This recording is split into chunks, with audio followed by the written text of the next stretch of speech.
After sitting silent all summer, the Mazer Center is back in action. The 2008 volleyball team is wrapping up training camp, polishing off the last rough edges as they get set for their season opener Tuesday evening against Susquehanna Valley rival Elizabethtown College. That match gets underway at 7 p.m. You can catch all of the action live here on GoDiplomats.com through the B2 networks. But before that season gets underway, we took some time to catch up with head coach Mary Kate Boland. Worked really hard during preseason on improving the quality of our defense, and we've also done a lot of team building, and I think that us having good team chemistry is really going to push us through a lot of the matches that we probably would have lost or did lose last year. I just think that the team meshing during preseason is going to be instrumental later on when we're in those tough 5-game matches. We're going to win them this year instead of losing. A lot of winning and losing comes from leadership, and you have 3 fine senior captains, one of which is Margot Fallon, who might be the most storied player in the program's history. Talk a little bit about just what she brings to the floor as a player and what she means to the team. Athletically, Margot's probably the best athlete on the team. She works harder than anyone else, which is what makes her so unique. I've coached a lot of players who have been very talented or very athletic and were not hard workers, and Margot's just a complete package. She's very mentally focused, she's very enthusiastic, and she's matured a lot over the last year, and I think that her maturity is going to really help the team quite a bit. 3 other seniors on the roster from a year ago. 2 are captains, Krista Brown and Val Pusateri. Can you tell me a little bit about their leadership skills, what they bring to the floor, and what they mean to the team? Valerie's our lead setter last year. She'll probably be sharing some time at setter this year, and she's improved her defense greatly, so we'll be looking to her to play quite a bit of defense this season. Valerie's just a very positive person. She's always smiling. She's always communicating with her teammates. So those qualities are going to help us a lot. Krista Brown, she's also very positive. Krista has come quite a long way since her freshman year. She came in thinking she was a setter, and then we told her that she's 5'10", and we don't have 5'10" setters, so we turned her into a middle, and she's really progressed, and she'll be competing for a starting position this year. Erica Spangler, the other senior on the roster, not on the squad in 2007, big player on the squad in 2006, a phenomenal season for the team.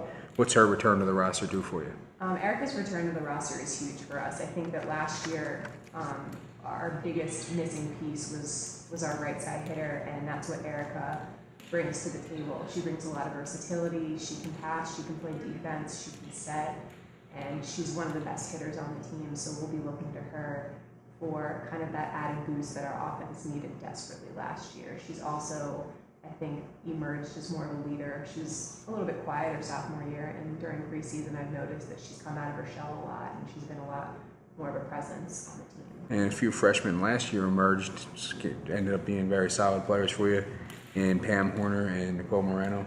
Talk a little bit about the expectations for them in their second season. Pam did a lot of things for us last year. She passed, she set, she hit for us, so that experience I think helped her mature a lot. And it was probably a bit frustrating for her at times to be, wearing so many hats, but I think that experience was really good for her. This year we're looking to her, to be one of the setters and, to develop more as a leader. She needs to be more vocal, but she's definitely working on that. With Nicole, I mean, what an athlete. If you watch her play, you can definitely tell that there's some athletic ability there. We expect her to be one of the top hitters on the team this year. It was a pleasant surprise for us to have her do so well last year. Now this year there's some expectation attached to it, so I think she will rise to the occasion and handle that pressure really well. And there's a whole bunch of new faces on the roster, and I'm sure that has you pretty excited. One is not a new face to F&M sports fans, that's Allison Mena, 6'1" basketball player, also had a nice volleyball career on high school level. Talk a little bit about what she brings to the roster besides the obvious height. Well, we were obviously really excited when Allie told us that she wanted to try out for the team. Height is something that we lack, so it's great to have another 6-foot player on the roster. Allie's high school team did not play at the same pace that we play, so she's got a lot of catching up to do. But in speaking with Coach Porter about her, she's one of the most coachable kids that Ashley's ever had, and I found that to be the case. She still has a lot to learn, but she's getting better with every practice, and we're hoping that by the end of the season she can get some quality playing time. whole bunch of freshmen on the roster. Talk to me about the class as a whole, and is there anybody in particular that has you excited, and what it is that you're expecting from the class of 2012? Stephanie Armstrong, she's a libero from California. She's had great coaching, so she's very good technique. She needs to work on upper body strength a little bit, but technique-wise, she's just great. And she's a very positive person to have on the team, very positive attitude. Katie May is someone who I think can do a lot more than she thinks she can. She's very versatile. She can hit. She can play defense. I think that with a little bit of training, she could even be a pretty good setter, but she'll primarily be a defensive player for us this year. She's a great passer. She's very vocal, and I think she just needs a little bit more confidence, and she's going to be a great player. Elizabeth Power, another great defensive player. Liz has quite an extensive background playing soccer, so she's basically like a goalie out there playing defense. She makes a lot of very impressive plays. Needs some work on her technique, but the ball does not hit the floor anywhere close to Liz. She's always diving to save the ball, and she's a very dynamic player. The two hitters that we got in this class are Mariah Ebley, who is a middle from New York. Mariah's just very solid. She knows the position of middle very well. She rarely makes mistakes, and she's just a very consistent player. Mariah's also going to be cross-trained as a right side, so she'll be getting some experience over there as well, and she's doing very well, handling that transition. The final player is Jessica Pucel. She's an outside hitter from Lancaster. It's very rare that we get kids from Lancaster, so it's nice to have one on the team. And again, Jess is a very consistent player. She's a little deceptive because you don't think that she's going to hit the ball very hard, and then all of a sudden she just comes out of nowhere and hits the ball as hard as she can. So she's definitely a surprising hitter. She doesn't look like she's going to be able to hit the ball as hard as she can, but she does.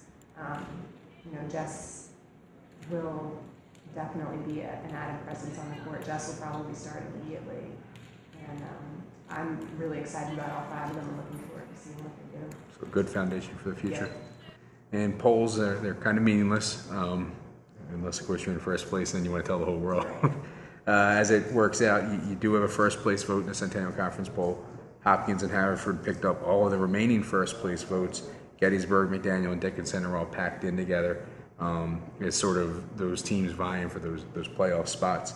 How do you see the Centennial shaking out this year, and what does Franklin and Marshall need to do to be at the top of the heap?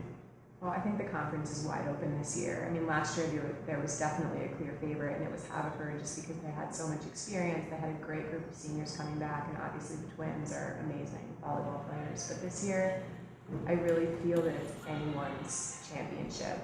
And in order for us to kind of sneak in there and steal it away, we're going to have to out-defend and out-pass other teams. We're not going to be taller or faster than anyone, but I think that with some work on defense, we can definitely do it. Watch the Diplomats get it done on GoDiplomats.com, the official website of Franklin and Marshall Athletics. You can watch all matches all season long at home on B2 Networks, F&M's streaming broadband partner on the web.